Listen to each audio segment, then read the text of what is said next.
నాగార్జున హోస్ట్గా వ్యవహరించిన big boss season 7 grand finale ఆదివారం జరిగింది. కామన్ మ్యాన్గా హౌస్లోకి ఎంట్రీ ఇచ్చిన రైతు బిడ్డ Pallavi Prashanth big boss title గెలుచుకుని విజేతగా నిలిచాడు. కాగా షో పూర్తి కాగానే ప్రశాంత్, అమర్దీప్ బయటకి వచ్చారు. బయటకు రాగానే అభిమానులు ఎగబడ్డారు. ఈ క్రమంలో ప్రశాంత్, అమర్దీప్, ఇతర ఇంటి సభ్యుల ఫ్యాన్స్ మధ్య గొడవలు జరిగాయి. రైతు బిడ్డ అభిమానులు అమర్దీప్, అశ్విని కారు అద్దాలను బద్దలు కొట్టడమే కాకుండా ఒక ఆర్టీసీ బస్సును ధ్వంసం చేశారు. దీనిపై ఆర్టీసీ ఎండీ సజ్జనార్ స్పందించిన విషయం తెలిసిందే. అభిమానం పేరుతో చేసే పిచ్చి చేష్టలు సమాజానికి మంచిది కాదు. ఆర్టీసీపై దాడి అంటే సమాజంపై దాడి చేసినట్లేనని హెచ్చరించారు.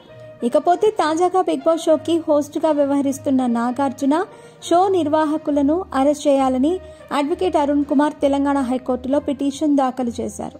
బిగ్ బాస్ పేరుతో అక్రమంగా 100 రోజుల పాటు కంటెస్టెంట్లను నిర్బంధించడంపై ఆయన అభ్యంతరం వ్యక్తం చేస్తూ పిటిషన్ వేశారు. బిగ్ బాస్ పోటీలో ఉన్న వారిని విచారించాలని పిటిషన్లో పేర్కొన్నారు.